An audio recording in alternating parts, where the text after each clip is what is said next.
सदा सदा के साथी तेरे, तेरी जय जयकार करूं। हर पल सिमरू नाम तिहारा, तेरा ही गुणगान करूं। तप संयम का जीवन राखूं, क्षमा का श्रृंगार करूं। तेरी जय जयकार करूं, भव सागर से पार करूं। अंतर्यामी नाथ तुम, मेरे जीवन के आधार। जो तुम छोड़ो बाँह तो कौन लगाए पार। जो तुम छोड़ो बाँह तो कौन लगाए पार।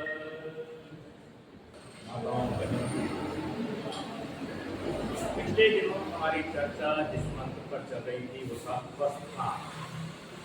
उपस्थान का जो मंत्र है वो 4 मंत्र होते हैं। आज हमारा तीसरा मंत्र। एक बार उपस्थान के बारे में कर दूं कि पहले मंत्र ने हमारी इच्छाओं को बताया कि हम चाहते क्या हैं। इच्छा का निदर्शन होता है, इच्छा का बोध होता है उद्वयम तामसस्परी से, कि हमारी इच्छा क्या है। हम उत्तरोत्तर आगे बढ़ना चाहते हैं। दूसरे मंत्र में बताया गया था कि किन साधनों से उपासना कर सकते हैं, किन साधनों से हम कुछ पा सकते हैं। वो कहा था केतवः। केतवः का मायना है अर्थ है ज्ञान की किरणों के द्वारा। तो मार्गदर्शिका है। जैसे रास्ते में चलते समय हमें कुछ एरो लगे होते हैं, निशान लगे होते हैं, उससे हमें अपने मंजिल तक पहुंच जाते हैं।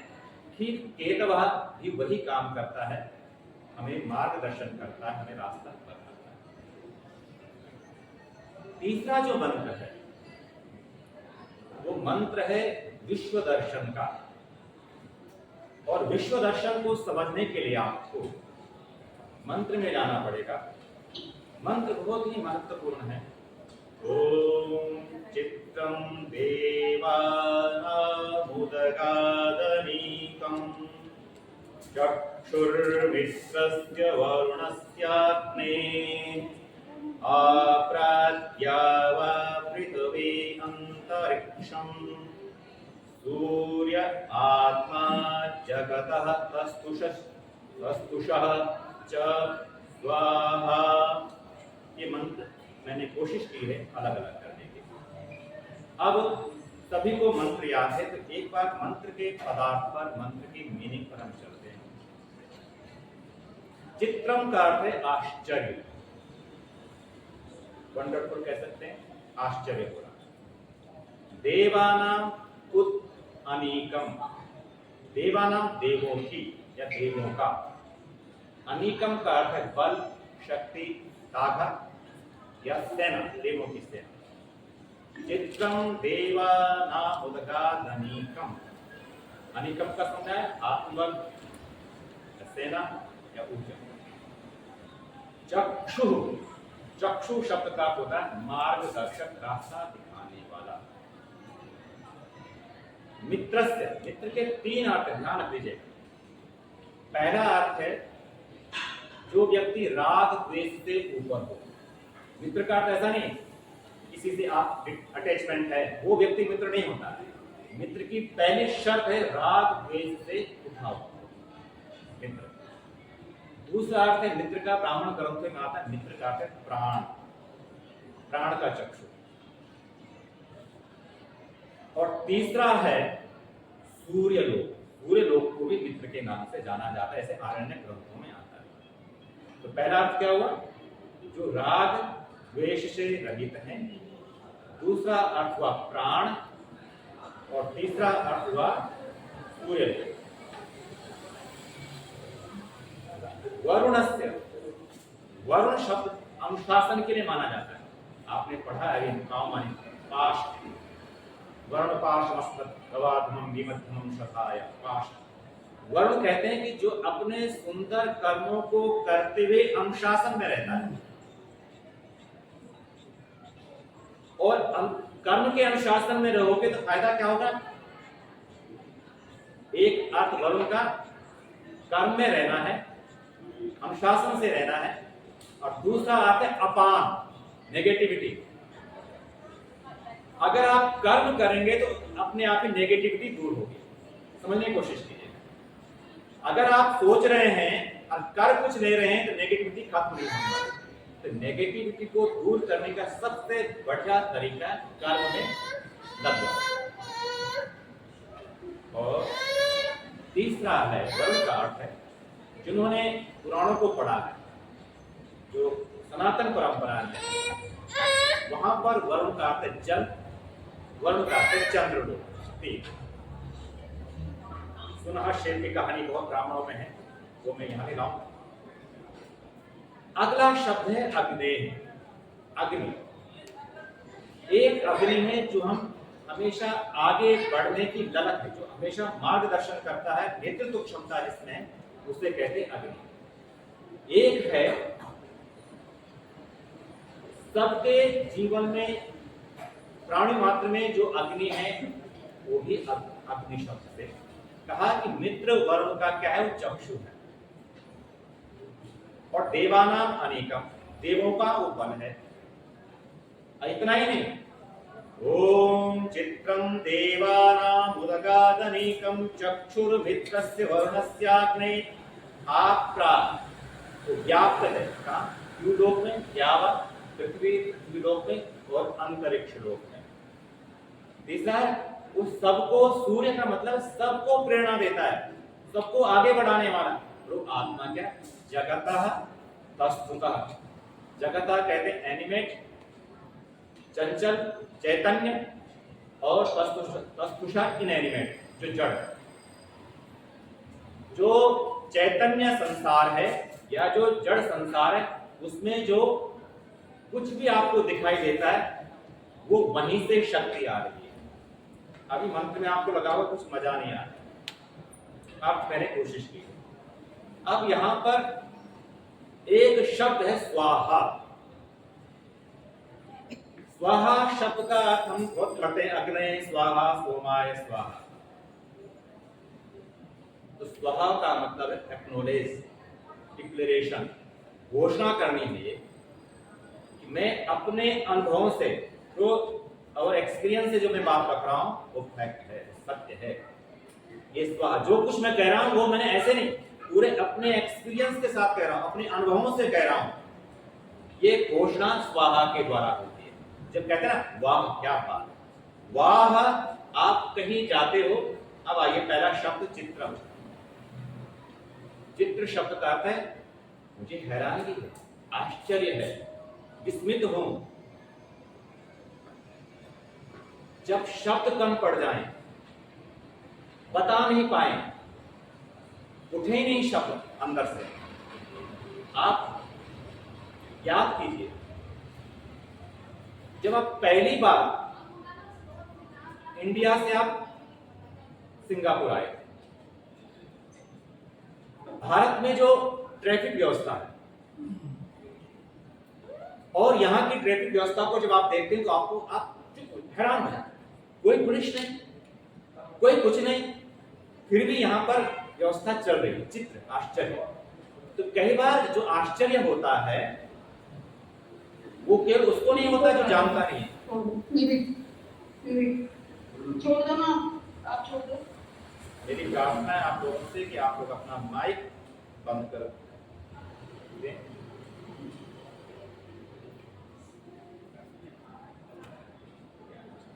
दोबारा से वहां आ जाओ।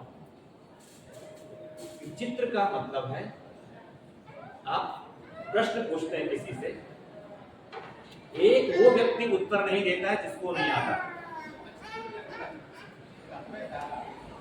एक वो व्यक्ति है जिसको उत्तर नहीं आता, नॉलेज नहीं है। दूसरा वो व्यक्ति उत्तर नहीं देता जिसको सब कुछ आता है। तो ऐसे आश्चर्य केवल तब नहीं होता है जब आपको कुछ सुझाई नहीं पड़ रहा है, आश्चर्य तब होता है जब आपको लगता है ऐसा, इतना अद्भुत, ऐसी दीवानगी, ऐसी ऊर्जा जो मैंने कभी देखी नहीं थी, वो चित्रम शब्द से कहा जा रहा है। फिर कहा देवानाम उदगात अनेकम। देखिए एक बात माननी पड़ेगी, ये आश्चर्य देव के हृदय में होता है। और हमारे यहाँ स्पष्ट शब्दों में कहा गया है अमेध्यो वही मनुष्य। मनुष्य को हवन करने का अधिकार नहीं है। ये ब्राह्मण ग्रंथ की बात कर रहा हूं मैं। ब्राह्मण ग्रंथों में कहा गया है कि जो मनुष्य हैं उन मनुष्यों को हवन नहीं करना चाहिए। ये शब्द ब्राह्मण में। अब प्रश्न उठता है कि जब हम तो मनुष्य हैं, पर एक बहुत अच्छी बात उन्होंने कही है कि सत्यम वही देवा, जिनके जीवन में सच आ चुका है वो देव हैं। जिन्होंने अपने जीवन में सत्य को अवतरित कर लिया है वो देव हैं, और वो देव ही हवन कर सकते हैं, वो देव ही आहुति दे सकते हैं। तो देवानाम उदगाद अनेकम, उद अनेकम, उदगा प्रकट होता है, देवों के हृदय में ही प्रकट होता है। आप एक फूल को देखते हैं, लेकिन जो रसायन को जानता है उसके लिए फूल में कई किताब लिख देगा। इसे पता है कि कैसे कैसे पदार्थों से फूल बना है, उसे पूरा ग्रंथ लिखने लग जाएगा लिखने में।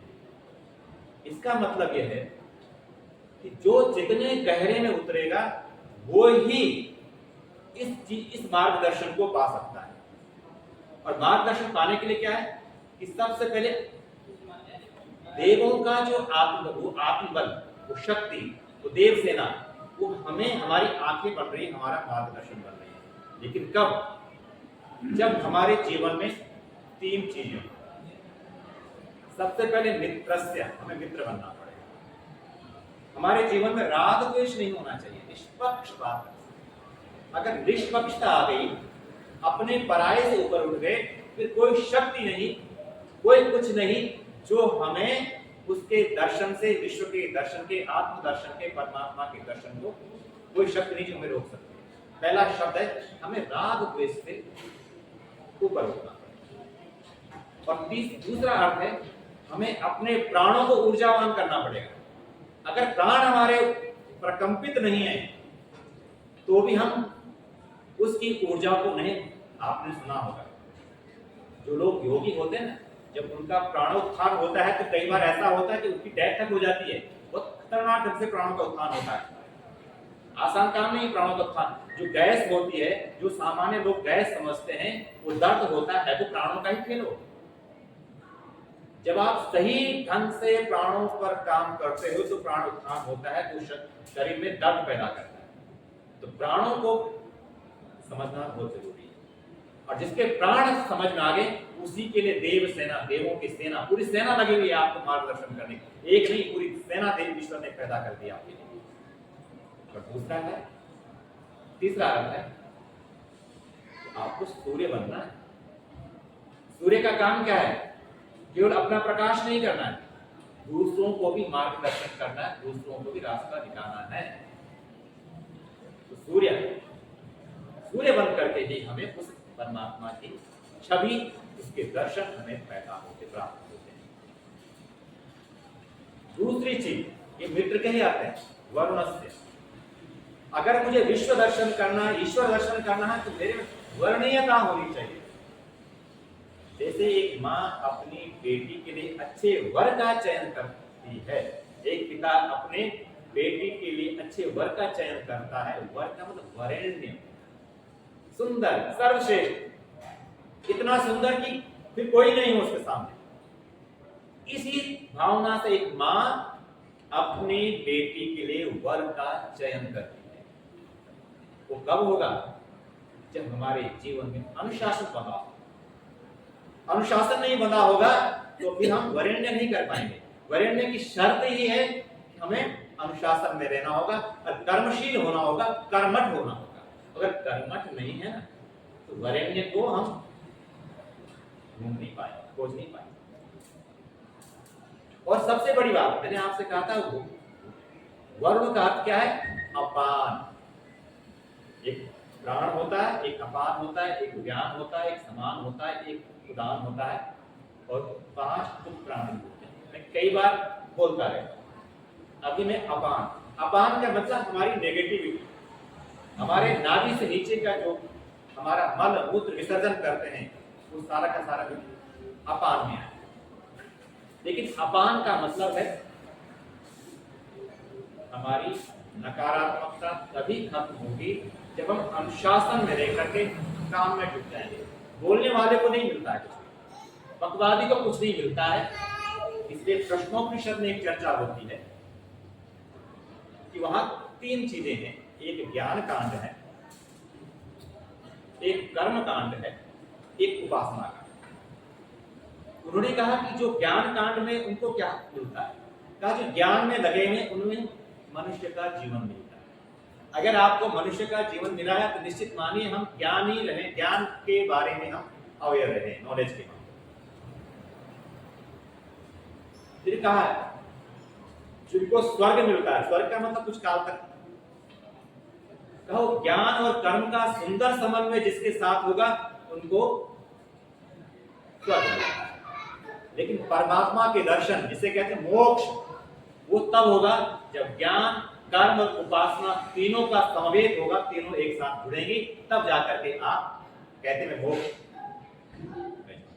ये प्रश्नोपनिषद में चलता है। मैं अनीकम शब्द को बार बार कहूं। अनीकम एक जिद्दीपन है। अनीकम जिद्दीपन का नाम भी अनीकम है, स्टबर्न। अनीकम को अगर हम सोचें समझें तो संस्कृत व्याकरण की धातु है अन्न प्राणने। अन्न शब्द है, अन्न शब्द अन्न प्राणने से बना। अन्न से क्या मिलता है? ताकत मिलती है, प्राण मिलते हैं। अगर अन्न खाना बंद कर दें हमें ताकत नहीं मिलेगी। सहमत है? तो कहा अन्न प्राणने, अन्न से जीवन चलता है। अनीति जीवन, अनीकम का अर्थ जो जीवन का सहारा है। हमें लगता है कि मैं अपने प्राणों के कारण चल पा रहा हूं, नहीं, उसी परमात्मा की कृपा के कारण मैं चल पा रहा हूं। ये अनीकम का मतलब है। और दूसरा अनीकम नीय प्रापणे, न अपसार्यते, न नीयते अपसार्यते यस्मात्, जिसको आप कभी हटा ही नहीं सकते। ईश्वर को आप संसार से कभी हटा ही नहीं सकते हो, उसका अस्तित्व तो है, मानो या मत मानो, सच्चाई है। अनीकम एक जिद्दीपन, एक परमात्मा है। जब हम मित्र वर्ण अग्नि, अग्नि का मतलब हमेशा जो उपस्थान मंत्रों में बात कही गई थी, हमें उत्तरोत्तर विकास की कामना हमारे मन में होनी चाहिए। जहां हम आज हैं वहां से आगे बढ़ने की भावना हमारे मन में होनी चाहिए, वो अग्नि, और सबके जीवन में अग्नि। फिर कहा कि अग्नि केवल ये तत्व, केवल ये शक्ति केवल यहीं तक नहीं, आप व्याप्त है द्यूलोक में भी। द्यूलोक में जो भी आपको चमक दिखाई दे रही है, जो भी ज्योति दिखाई दे रही है, वो वहीं से आ रही है। द्यूलोक में, पृथ्वी लोक में, अंतरिक्ष लोक में। और सबसे बड़ी बात, वह सूर्य भी है और वही सत्ता है, वही आत्मा है। किसमें? जड़ में और चैतन्य। जो कुछ भी हमें दिखाई दे रहा है, नहीं दिखाई दे रहा, उसके पीछे यदि कुछ कारण है, वही सत्ता है, वही शक्ति है। और ये विश्व दर्शन तब होगा और कब लगेगा कि जो पानी, जो जल बाढ़ के द्वारा समस्त संसार को भूख पैदा कर रहा था, बाढ़ के द्वारा प्रभावित होकर लोग दुखी हो रहे थे, वही पानी फिर मेरे खेतों में कृषि पैदा करेगा, उसी की कृपा से। जो पहाड़ हवा को नहीं आने दे रहे थे, जो पहाड़ हवा को नहीं आने दे रहे थे, वही पहाड़ फिर मेरे पहरेदार बन जाएंगे, सुरक्षा के साधन बन जाएंगे।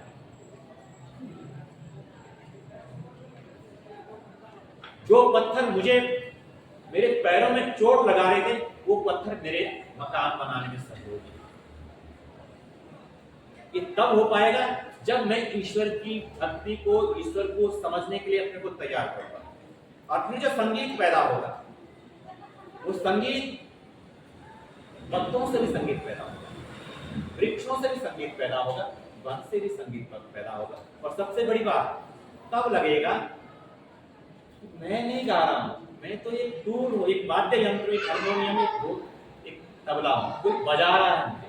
अपने आप के अंदर संगीत पैदा होगा, और संगीत जब पैदा होता है तब कहता है चित्त बहुत आश्चर्य, कुछ सुझाई नहीं दे रहा, क्या कितनी प्रशंसा करूं, कितनी उसकी कृतज्ञता उसके प्रति ज्ञापित करूं, समझ में नहीं आ रहा। ये चित्रम का कहते कहते थक रहे हैं, शब्द नहीं आ रहे हैं, ये चित्रम। पर हम क्या करते हैं, कई बार हमें अपनी बुद्धि का इतना अहंकार होता है कि हमें लगता है संसार को अपने कंट्रोल में कर लेंगे। पंचतंत्र की छोटी सी कहानी जरूर रखना चाहूंगा। पंचतंत्र में 3 मछलियां थी।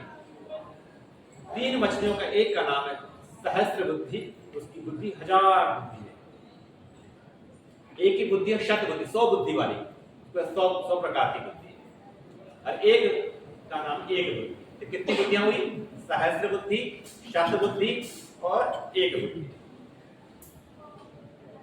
सुना है मैंने कि सिंगापुर भी मछुआरों का देश था, सच बात है सर? सिंगापुर मछुआरों का देश था पुराने सुना। तो जिस तालाब में ये तीनों मछलियां रहती थी, एक दिन क्या होते हैं, कुछ मछुआरे वहां आ जाते हैं। तो मछुआरे कहते हैं भाई यहाँ मछलियां बहुत अच्छी हैं, इन मछलियों को पकड़ना है। तो उन्होंने विमर्श किया, विचार करने के बाद वो उस तालाब से चले गए। एक बुद्धि वाला जो मछली थी, एक बुद्धि वाली, वो शत बुद्धि और सहस्त्र बुद्धि के पास जाती है, कहते सुनो मैंने मछुआरों से सुना है कि वो यहाँ पर अपना जाल डालने वाले हैं, हमें पकड़ने वाले हैं, ऐसा करते इस तालाब को खाली करते हैं।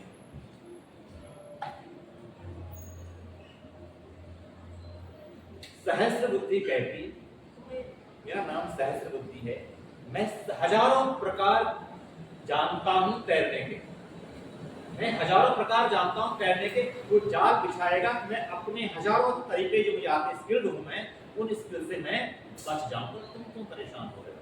बच जाएंगे।